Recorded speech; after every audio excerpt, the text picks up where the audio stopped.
আমি দ্ব্যর্থহীনভাবে চ্যালেঞ্জ করে বলতে পারি, ভাস্কর্য ইস্যুতে আমার কোনো একটি শব্দ, একটি অক্ষর বাংলাদেশের সংবিধান, বাংলাদেশের রাষ্ট্র, এমনকি প্রশাসনের কোনো আইন এবং শৃঙ্খলা লঙ্ঘন করেনি। আমার বিরুদ্ধে অপরাজেয় বাংলার সেখানে দাঁড়িয়ে কারা প্রথম উস্কানি দিয়েছিল? তারাই বাংলাদেশ বিরোধী, তারা ইসলাম বিরোধী। তারা চাইছে আজকে বাংলাদেশ যে স্থিতিশীল, এদেশের স্থিতিশীলতাকে ধ্বংস করে এদেশের সরকার এবং প্রশাসনকে এদেশের আলেম সমাজের বিরুদ্ধে মাঠে নামিয়ে বাংলাদেশকে একটি অনিবার্য সংঘাতের দিকে ঠেলে দিতে। আমার কথা যদি সেদিন বিশ্বাস না হয়ে থাকে, আজ আপনারা এই কথার প্রমাণ গ্রহণ করুন। তারা আল্লামা আমির হেফাজত জুনায়েদ বাবুনগরীর বিরুদ্ধে রাষ্ট্রদ্রোহ মামলা করবার স্পর্ধা দেখিয়েছে কি কারণে? তিনি মদিনা সনদের কথা বলেছেন। এজন্য আমি অত্যন্ত দ্ব্যর্থহীনভাবে বলতে চাই, রাষ্ট্রকে, সরকারকে, সরকার দলের সমস্ত কর্মীদেরকে, জনগণকে এবং প্রশাসনকে সতর্ক করতে চাই। লক্ষ্য করুন এই অপশক্তির টার্গেট কোথায়। তারা আজকে শুধু আমির হেফাজতের বিরুদ্ধে এক হাত নেয়নি, তারা শুধু হেফাজতে ইসলামের বিরুদ্ধে অ্যাকশন নেয়নি, তারা বরং বাংলাদেশের সরকার এবং বাংলাদেশের বিরুদ্ধে ষড়যন্ত্রে মাঠে নেমেছে। মদিনা সনদের কথা বলায় যদি আমির হেফাজতকে রাষ্ট্রদ্রোহী সাব্যস্ত করা হয়, এ কথার পরিণাম কোথায় গিয়ে দাঁড়ায় বাংলাদেশের 16 কোটি মানুষকে আজকে সেটা বুঝতে হবে। এদেশে মদিনা সনদের কথা প্রথম আল্লামা জুনায়েদ বাবুনগরী বলেননি। মদিনা সনদের কথা সর্বপ্রথম এদেশের প্রধানমন্ত্রীত্বের মসনদে বসে জননেত্রী শেখ হাসিনা বলেছেন। মদিনা সনদের কথা বলায় যদি আল্লামা জুনায়েদ বাবুনগরীর বিরুদ্ধে রাষ্ট্রদ্রোহ মামলা হয়, এই অপশক্তি আগামীকাল শেখ হাসিনার বিরুদ্ধে রাষ্ট্রদ্রোহের মামলা করবে।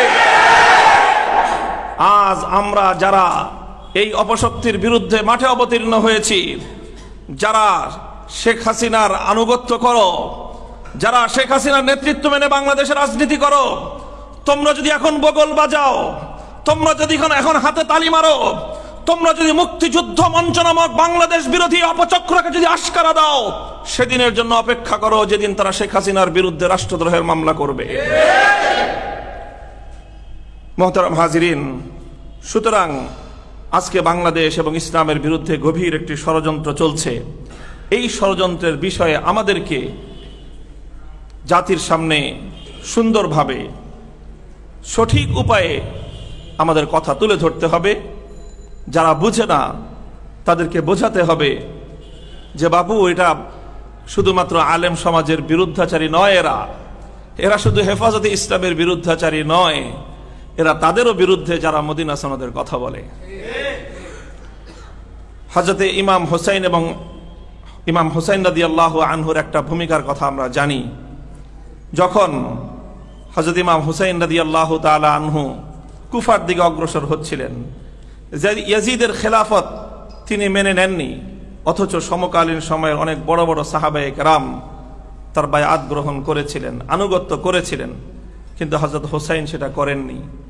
কেন করেননি? তিনি জানতেন কুফায় যে তিনি অগ্রসর হচ্ছেন, এ পথ কতটা বিপদসংকুল, এ পথ কতটা কঠিন পরিণাম ডেকে আনতে পারে তার জীবনে। এই সব বিষয়ে সম্যক অবগতি হযরত হোসেন রাদিয়াল্লাহু তাআলা আনহুর ছিল। তারপরে তিনি কেন গিয়েছিলেন? অনেক বড় বড় সাহাবী ওনাকে বলেছিলেন যে হুজুর, আপনি এ পথে পা বাড়ায়েন না। ইয়াজিদ এবং ইয়াজিদের পক্ষ থেকে যারা আছে তারা কিন্তু অত্যন্ত ভয়ঙ্কর। ওবাইদুল্লাহ বিন জিয়াদ, সে কিন্তু অত্যন্ত ধূর্ত, অত্যন্ত পাষাণ, সে কিন্তু আপনার বিরুদ্ধে বড় ধরনের মারাত্মক পদক্ষেপ নিতে পারে। সব জেনে বুঝেও হাসি মুখে ইমাম হযরত হুসাইন রাদিয়াল্লাহু আনহু কুফার পথে পা বাড়িয়েছিলেন। হযরত শাইখুল হাদিস আল্লামা আজিজুল হক নাওয়ারাল্লাহু মারকাদাহু এই ঘটনার বিবরণ দিতে গিয়ে ইমাম আহমদ ইবনে হাম্বলের উদ্ধৃতি টেনেছিলেন। আমরা জানি, ইতিহাস থেকে পড়েছি, খালকে কোরআনের মাসআলা, আল্লাহর কোরআন এটা কি সৃষ্ট না এটা অনাদি কাদিম, মাসালা নিয়ে বিতর্ক ছিল। সময়ের অত্যাচারী শাসক কোরআন সুন্নাহ বিরোধী একটি বেদাতি আকীদার সে আকীদাপন্থী ছিল। সে সময়ের সকল আলেমদেরকে রাষ্ট্রীয় ফরমান জারি করেছিল, বলেছিল তোমাদের সকলকে কথা বলতে হবে যে কোরআন কদিম নয়, আল্লাহর কোরআন সৃষ্ট, আল্লাহর কোরআন একটি সৃষ্টি, এটা অনাদি নয়, এ কথা বলতে হবে, সবাইকে বাধ্য করেছিল। ওলামায়ে কেরাম যুগের প্রায় সকলেই মনে করেছিলেন যে এই শাসক মাথামোটা শাসক, এর সাথে সংঘাতে গেলে তো আমাদেরকে সে শেষ করে ফেলবে। সকলেই কৌশলের অবলম্বন করেছিলেন, হক্কানি সমস্ত আলেম সমাজ। অনেকে বলেছিলেন কালামি ফিল কোরআনি কাদিম, কালামি ফিল কোরআনি হাদিস, যে কোরআনের ব্যাপারে আমার মন্তব্য হলো এটা সৃষ্টি, অর্থাৎ আমার কথাটা হাদিস, কোরআন হাদিস বলে নাই। তো শাসক মনে করছে যে ঠিক হোক, যা হোক, কদিম বলে নাই, হাদিস বলছে, ছেড়ে দাও, সব ছেড়ে দিয়েছে। ইমাম আহমদ ইবনে হাম্বল চিন্তা করলেন, এখন আমিও যদি এইভাবে অন্য হুজুরদের মতো যদি কৌশল অবলম্বন করে বলে যাই, তাহলে পৃথিবীর ইতিহাস এটাই লেখা হবে যে সময়ের অত্যাচারী শাসকের সামনে সময়ের সকল ওলামায়ে কেরাম হক কথাটি অনুচ্চারিত রেখে তারা কৌশল অবলম্বন করে নিজেদেরকে রক্ষা করে গেছেন। ইমাম আহমদ ইবনে হাম্বল বলেন, আমি বলবো, তবে আমি কোনো অন্ধকার কুঠুরিতে বলবো না, আবদ্ধ ঘরে বলবো না, আমি গোটা দেশের জনসম্মুখে জামে মসজিদে বলবো। জামে মসজিদের মিম্বারে দাঁড়িয়ে ইমাম আহমদ ইবনে হাম্বল রাহমাতুল্লাহি আলাইহি দ্ব্যর্থহীন ভাষায় সকল জনগণ এবং শাসককে সামনে রেখে বলেছিলেন, আল কোরআন কালামুল্লাহি তাআলা কাদিমুন গায়রু হাদিস, বলেছিলেন যে কোরআন কাদিম। এরপর কি হয়েছিল ইতিহাস লেখে, ইমাম আহমদ ইবনে হাম্বল রাহমাতুল্লাহি আলাইহির উপর জুলুম এবং নির্যাতনের সেই স্টিম রোলার পরিচালিত হয়েছিল, যার রক্তের স্রোত দিয়ে পৃথিবীর বুকে আল্লাহর দ্বীনের ঝান্ডা সমুন্নত হয়েছিল এবং হক চিরদিনের জন্য মাথা উঁচু করে দাঁড়িয়ে গিয়েছিল। মুহতারাম হাজিরিন, আজকে আমরা এই কথা দ্ব্যর্থহীন ভাবে বলতে চাই, আজকে ষড়যন্ত্রমূলক ভাবে আমাদেরকে বঙ্গবন্ধু শেখ মুজিবুর রহমানের মুখোমুখি দাঁড় করিয়ে দেয়া হচ্ছে। আমরা দ্ব্যর্থহীন ভাষায় বলেছি, বারবার বলছি, তিনি বাংলাদেশের একজন মরহুম জাতীয় নেতা, তার প্রতি শ্রদ্ধা এবং ভালোবাসার কোনো ঘাটতি আমাদের নেই, আমরা তার রুহের মাগফিরাত কামনা করি। কিন্তু এই বঙ্গবন্ধুর নামের আড়ালে যারা ধর্মপ্রাণ মুসলমানদের দেশে একটি শিরকি সংস্কৃতিকে বৈধতা দেওয়ার চেষ্টা করে, অন্য সকলেও কৌশলের অবলম্বন করে নীরবতা পালন করলেও যুগের কিছু আহমদ ইবনে হাম্বলকে জীবনের ঝুঁকি নিয়ে হকের কথা উচ্চারণ করতেই হবে ইনশাআল্লাহ।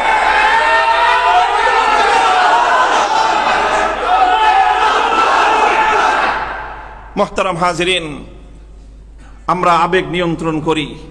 আমি আমার স্পষ্ট অবস্থান ব্যক্ত করছি, রাষ্ট্রের সাথে, সরকারের সাথে, সংবিধানের সাথে সাংঘর্ষিক কোনো কথা আমরা বলি না।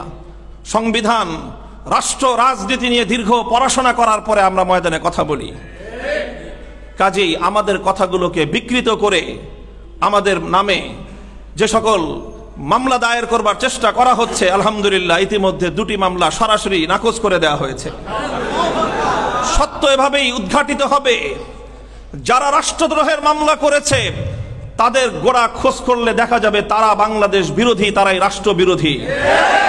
তোমরা প্রস্তুতি গ্রহণ করো, তোমাদেরকে আগামী দিনে বাংলাদেশ বিরোধী ষড়যন্ত্রের জন্য আসামির কাঠগড়ায় দাঁড়াতে হবে ইনশাআল্লাহ। মনে করো না এদেশটা মগের মুল্লুক,